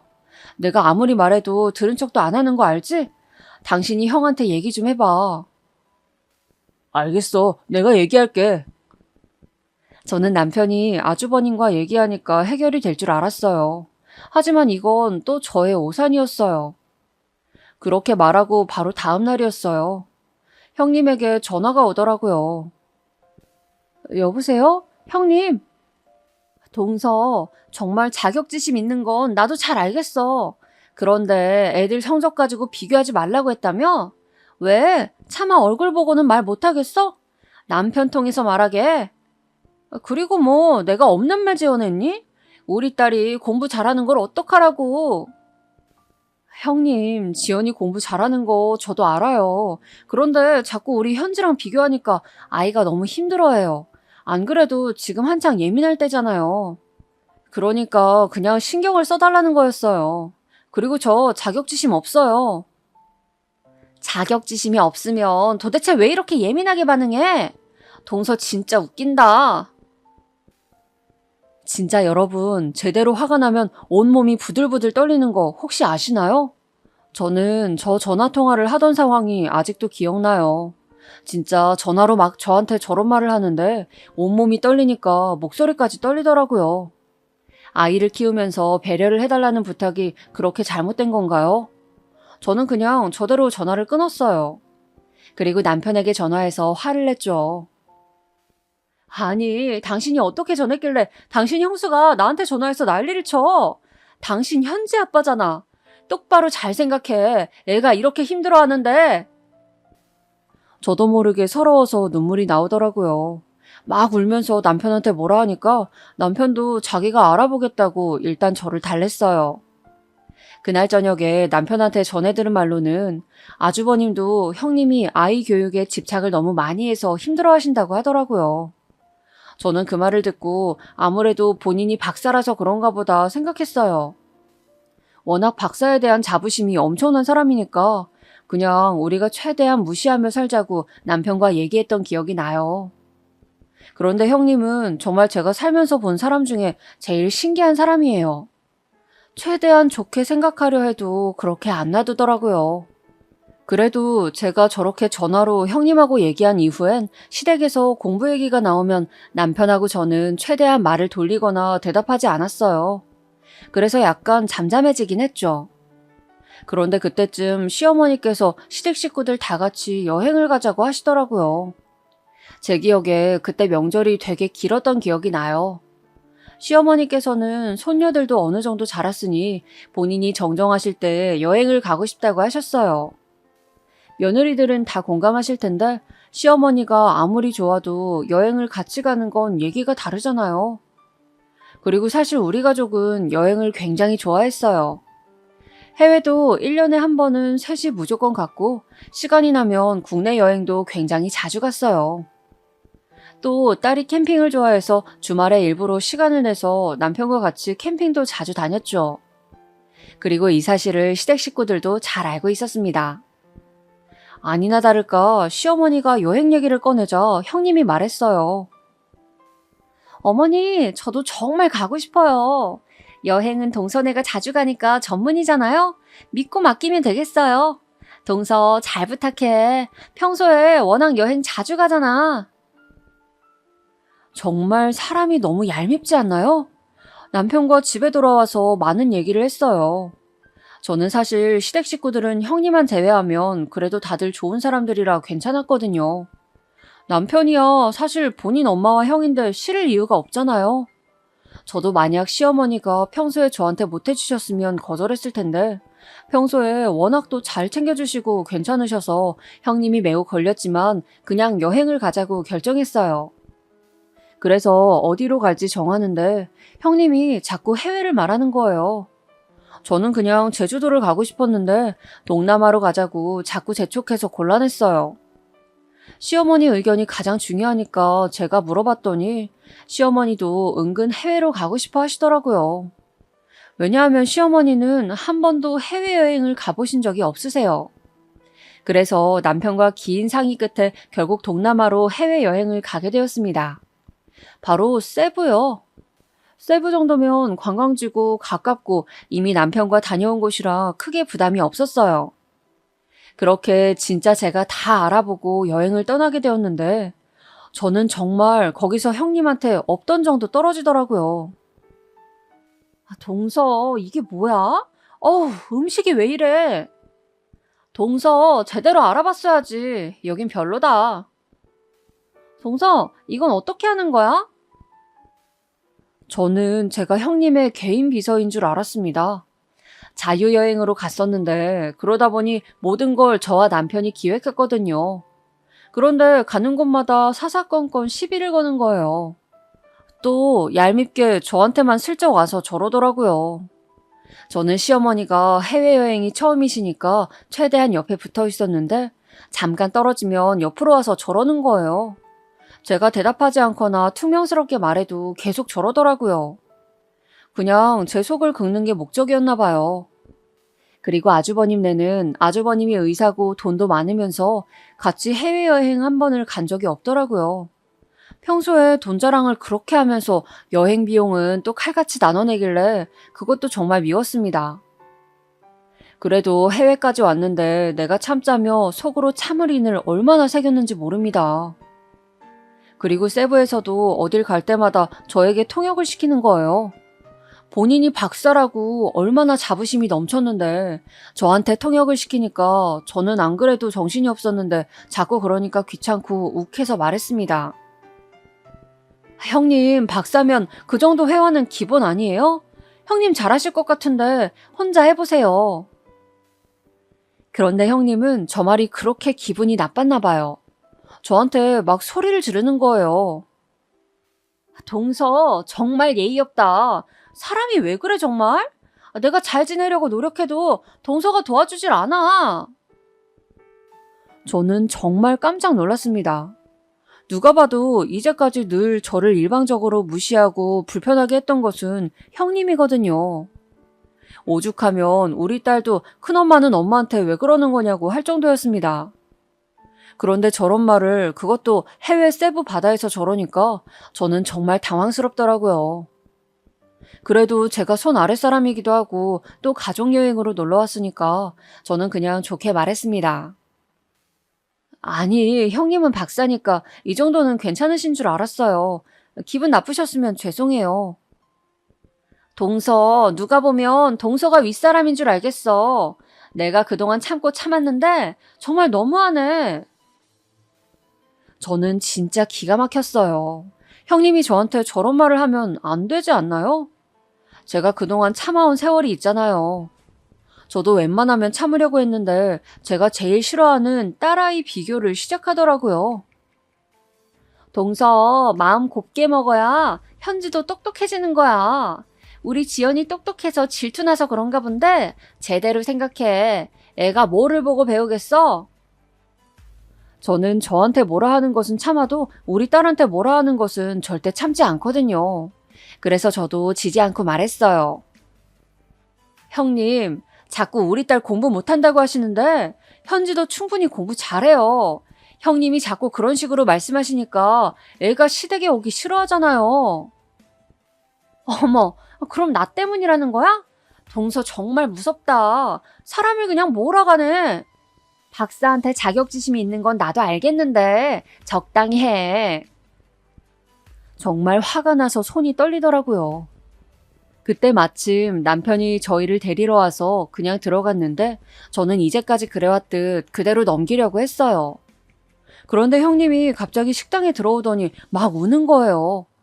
다들 분위기가 당황해서 시어머니도 왜 그러냐고 했어요. 그랬더니 형님이 막 울면서 말을 꺼내더라고요. 제가 아무래도 박사니까 아는 게 있어서 아는 척을 했더니 동서가 그게 안 입고 왔나 봐요. 저한테 뭐라고 하는데 그게 너무 속상해서요. 동서, 나도 미안해. 앞으로 아는 척 안 할게. 정말 형님은 제 생각보다 고단수였어요. 남편도 저한테 저게 사실이냐고 하더라고요. 저는 한국도 아니고 세부였고 또 시어머니도 있었고 무엇보다 우리 딸이 저 자리에 있으니까 저기서 싸우고 싶진 않았어요. 그래서 그냥 말했어요. 형님, 제가 죄송해요. 그만 우시고 드세요. 정말 저도 똑같이 울고 싶었지만 그럼 똑같은 사람이 되는 거잖아요. 그래서 그냥 그렇게 무마하고 아주 어색한 상황에서 밥을 먹었습니다. 그리고 숙소로 돌아와 울면서 남편에게 하소연했어요. 내가 세부까지 와서 형님 저러는 거 받아줘야 하냐고 하니 남편이 그럼 아까 그 자리에서 뭐라 한마디라도 하지 그랬냐고 하더라고요. 어떻게 보면 저 말이 정답인데 그게 그렇게 저는 또 속상하고 서럽더라고요. 당신은 내가 정말 아무 생각 없이 가만히 있었다고 생각해? 당신이야말로 형수가 그러면 나 막아줄 수 있잖아. 정말 너무한다. 나는 둘이 무슨 일이 있었는지 모르니까 나설 수가 없지. 그리고 엄마도 계시잖아. 여보, 그만하자, 제발. 나도 그래서 거기서 가만히 있었던 거라고. 당신이 내 편을 안 들어주면 어떡해? 형수 저러는 거 한두 번 보냐고. 어떻게 한마디도 안 해? 아, 그럼 어떡하라고. 지금 내가 형네 숙소 가서 따지라는 거야? 말을 왜 그렇게 해? 결국 형님과 저의 싸움은 부부싸움으로 확대되었어요. 정말 너무 서러워서 국제전화로 친언니에게 전화해서 울면서 말했던 기억이 나요. 기분 좋자고 간 여행에서 저렇게 싸우게 되니까 너무 속상했습니다. 시어머니도 저한테 대놓고 뭐라 하시진 않았지만 기분이 좋아 보이진 않았어요. 저는 결국 결론을 얻게 되었죠. 형님과는 무슨 일이 있어도 엮이지 않겠다는 결론이요.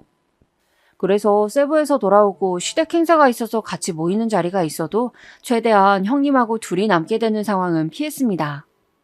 그리고 그때 마침 형님은 임신하게 되었어요. 네, 바로 늦둥이를 가지게 되었죠. 그래서 시댁에 잘 나타나지 않았습니다. 저는 정말 다행이라고 생각했어요. 그리고 아주버님 부부의 늦둥이는 아들이었죠. 시어머니가 아무리 괜찮으신 분이라고 하시더라도 아무래도 옛날 분이시니까 아들이라고 하니 아주 좋아하시더라고요. 저는 워낙 여기저기서 들은 게 많아서 놀랍진 않았어요. 대놓고 손자를 좋아하시니 기분이 좋진 않았지만 이해는 했습니다. 그런데 시어머니가 손자를 정말 예뻐하시니까 형님이 덩달아 기가 살더라고요. 늦둥이라 아이가 예쁜 것은 알겠는데 시댁에 정말 시도 때도 없이 데리고 와서 자랑하더라고요. 우리 시댁이 제사가 있거든요. 임신했을 땐 임신해서 몸이 무겁다고 오지도 않더니 아기를 낳고 나서는 계속 데리고 오더라고요. 또 아기가 어리니까 자기는 아기를 봐야 한다고 도와주지도 않았어요. 시어머니도 손자가 태어나서 기분이 좋은지 부엌에 잘 안 들어오셨어요. 결론은 저만 잔뜩 고생했죠. 제사만 그런 게 아니고 명절에도 그랬습니다. 집안에 아기가 생기면 완전 그 집은 아기 위주로 돌아가는 거 아시죠? 우리 시댁도 마찬가지였습니다. 고생은 제가 하고 집안 웃음 담당은 다 아기와 형님이 받더라고요. 제가 형님을 안 좋아하니까 저는 늦둥이 시조카가 귀엽지도 않았어요. 그러다 보니 남편과도 자연스럽게 더 싸우게 되더라고요. 남편도 처음 신혼 때나 아이가 어릴 땐 제 편을 들어줬는데 제가 계속 하소연하니까 힘들어 하더라고요. 그래서 남편한테도 싫은 소리를 하지 못했습니다. 그냥 그렇게 살고 있었어요. 그러다 시조카가 수능을 보게 되었는데 서울에 있는 좋은 대학에 들어갔더라고요. 형님이 워낙 어릴 때부터 놀지도 못하게 하고 과외로 몇백을 달마다 쓰더니 결국 입학하게 되었어요. 그러니 형님은 더 기고만장해졌죠. 본인은 아들도 있고 딸도 좋은 대학을 갔으니 얼마나 당당하겠어요. 시어머니도 그때부터 되게 형님을 많이 챙기더라고요. 머리로는 이해했지만 마음으로는 서운한 것은 어쩔 수 없었습니다. 그래도 최대한 신경 쓰지 않고 우리 딸 대학 입시에 집중했습니다. 딸은 본인이 가고 싶어하는 학교가 명확했어요. 서울에 있는 유명 여자대학이요. 어릴 때부터 그 학교에 가고 싶어 해서 학교에서 주최하는 견학도 자주 갔었습니다. 딸 방에는 대학 포스터가 여러 개 붙여져 있었어요. 너무 가고 싶어 하는 학교여서 정말 많이 노력했어요. 저는 딸이 그 학교에 가면 당연히 좋겠지만 가지 않아도 괜찮았습니다. 그런데 정말 하늘도 너무하신 게 우리 딸이 원하는 대학에 떨어진 거예요. 너무 속상해해서 며칠간 밥도 먹질 않더라고요. 종일 우는데 딸이 저렇게 힘들어하는데 가슴이 찢어지더라고요. 제가 아무리 대학이 다가 아니라고 말해도 딸한테는 와닿지 않았나 봐요. 그렇게 힘들어하던 딸을 겨우 달랬습니다. 네가 원하면 재수를 하라고 했더니 알겠다고 하더라고요. 그래서 재수를 결정하고 마무리되나 싶었어요. 그런데 설날이라 시댁에 갔더니 역시나 형님이 물어보더라고요. 동서, 현지 대학은 어떻게 됐어? 재수해서 간다고 하더라고요. 다른 학교엔 붙었는데 마음에 안 든대요. 어머, 엄마 닮아 돌대가리인가 보네. 뭐라고요? 장난이야. 뭘 그렇게 화를 내?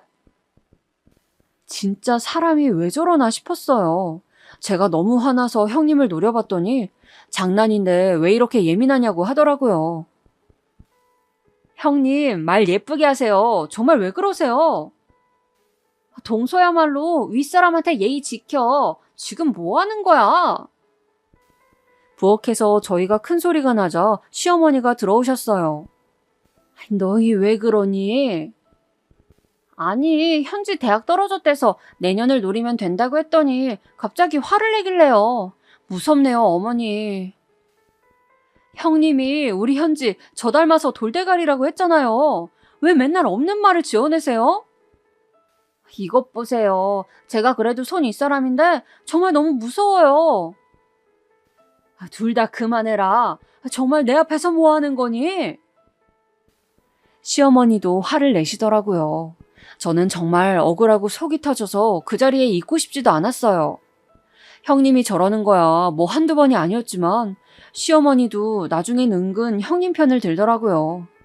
제가 아랫사람이니까 속이고 들어가라 하길래 시어머니한테도 정말 서운했어요.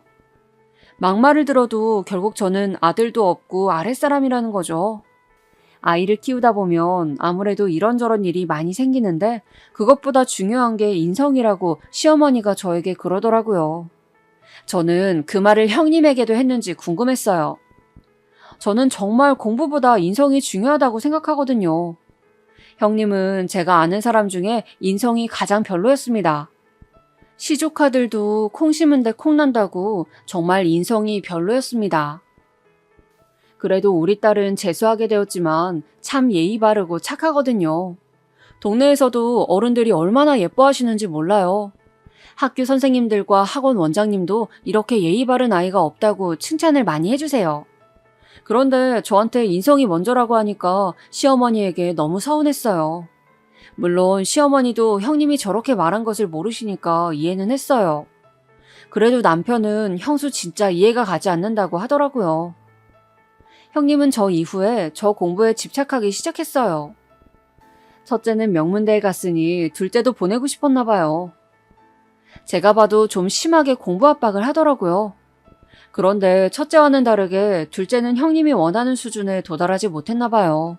시댁에 와서도 공부를 계속 시키더라고요. 저는 물론 시선도 주지 않았습니다. 그러다 시어머니의 생일잔치가 있었어요. 형님과 저렇게 몇 번의 다툼 끝에 저는 생일과 명절에만 시댁을 방문하고 있었습니다. 그런데 시어머니의 생일잔치를 고급 한정식집에서 했거든요. 형님이 거기까지 와서 시조카에게 영어 공부를 시키는 거예요. 잔치까지 와서 저러니까 사실 그걸 지켜보는 것도 불편했습니다. 그런데 공부를 하는 시조카는 오죽했겠어요? 게다가 아직 어리니까 더 참기 힘들었을 거예요. 결국 시조카가 공부하기 싫다고 하더라고요. 형님은 그럼 그 학습지까지만 풀라고 했어요. 그랬더니 시조카가 뭐라고 했는지 아세요, 여러분? 나 공부하기 싫다고. 그냥 나도 엄마처럼 고등학교만 나오면 안 돼? 저는 순간 제가 잘못 들은 줄 알았어요. 혹은 시조카가 장난치는 줄 알았어요. 그런데 형님 반응이 이상하더라고요. 갑자기 너무 당황하더니 시조카의 입을 틀어막는 거예요. 제가 보다가 어이가 없어서 말했어요. 형님, 박사라고 하지 않으셨어요? 저게 무슨 말이에요? 시조카가 입을 막은 형님의 손을 떼더니 말했어요. 우리 엄마 고등학교만 나왔는데요? 고등학교만 나와도 박사를 할 수 있어요? 형님, 저게 진짜예요? 그럼 그동안 저를 속이신 거예요? 형님은 심하게 당황하더라고요. 누가 봐도 거짓말을 한 사람 같았어요. 저는 그 순간 화가 나기보단 정말 너무 어이가 없어서 가만히 있었죠. 그럼 도대체 제가 몇십 년 동안 고졸이라고 무시당했던 게 뭐가 되는 건지 어이가 없더라고요. 아니야, 우리 아들이 장난치는 거야. 여보, 제발 그만해. 당신 아직도 박사라고 하고 다녔어? 형님은 필사적으로 아니라고 했는데 아주버님이 나서더라고요. 알고 보니 형님은 박사가 아니었어요. 저처럼 고등학교만 나왔다고 하더라고요. 결국 형님과 아주버님은 그 자리에서 싸우더라고요. 형님은 지금 여기서 왜 이러냐고 그러고 아주버님은 이제 제발 그만하라고 하고 둘이 난리가 아니었어요. 저는 사실 제가 꿈을 꾸는 줄 알았어요. 정말 너무하더라고요. 그동안 내가 무시당한 게 뭐가 되나 싶었죠. 형님은 결국 자기 아들한테 소리를 지르더라고요. 엄마 망신시키니까 좋아? 네가 공부를 잘했으면 되잖아. 시조카는 놀라서 울고 시어머니도 화나서 제대로 말해보라 하시고 잔치가 아니고 무슨 저는 소싸움 보는 줄 알았어요. 전쟁통도 이것보단 조용할 것 같았어요. 아니 형님 제대로 말해보세요. 이게 무슨 말이에요? 형이 말해봐. 형수 박사 아니야? 동서, 박사가 그렇게 중요해? 도대체 왜 이렇게 반응해? 이제까지 우리를 속인 거야? 다들 한마디씩 하니까 말이 섞이고 소리가 너무 커지니까 심지어 식당 직원이 들어와서 저희를 말렸어요. 결국 시어머니 중재로 다들 조용해졌어요. 그때 우리 딸이 한마디 하더라고요. 나한테 돌대가리라고 하더니 큰엄마 정말 너무하네요. 뭐? 돌대가리라고 했다고? 할머니 모르셨어요? 저번 설에 그래서 엄마랑 큰엄마랑 싸운 거잖아요. 시어머니는 모르고 계시더라고요. 그냥 정말 형님 말만 듣고 제가 예민하게 반응한 줄 알았대요. 형님은 얼굴이 새빨개진 채로 있다가 결국 도망치듯 나가더라고요. 저는 정말 제가 몇십 년 동안 무시당했던 것을 그날 다 풀었습니다. 남편도 시어머니도 우리 딸도 모르고 있던 사실을 그냥 속 터놓고 말했어요. 말하다 보니 저도 속상해서 눈물이 막 나오더라고요. 그렇게 집에 오는데 남편이 제 손을 잡고 정말 미안하다고 하더라고요. 본인도 형수가 그렇게 행동했을 줄은 몰랐대요. 물론 사이가 안 좋은 건 알았지만 이 정도로 생각은 하지 못했다고 하더라고요. 나중에 안 사실인데요. 형님이 박사라고 했던 것은 그냥 사소한 말 한마디였대요. 결혼 허락을 받으러 올 때 무심코 내뱉었던 말이 이렇게 커질 줄 몰랐다고 하더라고요. 순간 내뱉은 말이 평생을 그렇게 살게 한 거죠. 아주버님은 당연히 장난인 줄 알고 넘어간 거였고요. 장난으로 집에서도 본인이 박사라고 하니까 남들한테도 그렇게 진지하게 말하고 다닌 줄 몰랐다고 하더라고요. 또 사실 아주버님은 의사여서 정말 바빴어요. 그래서 시댁 행사가 있어도 잘 오지 않으셨죠. 보통 형님만 온 적도 많아요. 그러니 모를 것 같기도 했어요. 형님은 사소한 말 한마디가 커지고 커져서 본인도 그 거짓말이 감당이 안 되는 지경이더라고요. 말한 게 있으니 아니라고 하기에도 애매해서 해명할 순간을 놓친 것 같다고 남편이 그러더라고요. 결혼식 전에는 해명해야지, 아기를 낳기 전에는 해명해야지 하면서 점점 늦춘 게 이 지경까지 왔다고 했어요. 저는 이걸 보고 정말 거짓말은 어떤 경우에서도 해서는 안 된다고 생각했습니다. 그리고 무엇보다 형님이 저한테 저랬다는 걸 시댁 식구들은 전혀 모르고 있었어요. 형님이 저와 둘만 있을 때 자주 그랬으니 뭐 당연한 거네요. 시어머니도 저에게 몰라봐서 미안했다고 하셨어요. 그렇게 저를 고등학교만 졸업해서 뭘 모른다고 무시했으면서 결국 본인도 고등학교만 졸업했다니 정말 기가 막혔습니다. 형님은 그 이후에 시댁에 나타나지 않으셨어요. 당연히 저라도 못 올 것 같긴 해요. 얼마나 창피하겠어요. 시댁에 나타나지 않으니 자연스럽게 시어머니 사랑은 우리 딸이 받게 되었죠. 사실 형님이 저렇게 시댁에 잘 왔던 건 시어머니가 재산이 좀 있으세요. 그래서 아들 낳고 그렇게 좋아했던 거예요. 그런데 그 재산도 못 받게 되었죠. 저는 재산도 재산이지만 결국 자기가 한 말에 자기가 저렇게 당한 게 너무 웃기더라고요. 처음엔 화도 좀 났는데 이제는 그냥 웃겨요. 그동안 얼마나 본인이 괴로웠겠어요. 저를 무시하면서 마치 자기가 정말 박사인 것처럼 행동할 때 심정이 어땠을까요? 아닌 것을 누구보다 잘 알면서 저를 무시했다는 것은 결국 본인의 자격지심 때문이겠죠? 저는 정말 저렇게 안 살아서 다행이라고 생각했어요. 시어머니도 사람 됨됨이를 평소에 정말 많이 강조하셨거든요. 형님이 우리를 그동안 속인 것을 알게 되자 정말 칼같이 끊으시더라고요. 그래서 저는 보기 싫은 형님의 얼굴도 목소리도 이제 살면서 마주할 일이 없어서 아주 기분이 좋아요. 그리고 한편으로는 안쓰러운 마음도 들었어요. 그렇게 본인이 만든 거짓말에 평생을 그러고 사느라 정말 본인의 인생을 거짓으로 산 거잖아요. 저는 그러지 말아야지 생각했어요. 친언니에게도 말했더니 언니가 배꼽 잡고 웃더라고요. 처음엔 저보고 거짓말하지 말라고 했어요. 그 정도로 말이 안 되는 얘기인 거죠. 저도 사실 주변에 얘기하면서 말하면서도 어이가 없었습니다. 여기까지가 제 얘기입니다. 어떤 경우에도 거짓말은 하면 안 된다는 사실 이미 다들 알고 계시겠지만 제 얘기로 다시 한번 다짐하셨으면 좋겠어요. 여러분 들어주셔서 정말 감사합니다. 날씨가 요즘 점점 추워지더라고요. 다들 건강관리 유의하시고 행복한 연말 맞이하시길 진심으로 바랄게요. 감사합니다.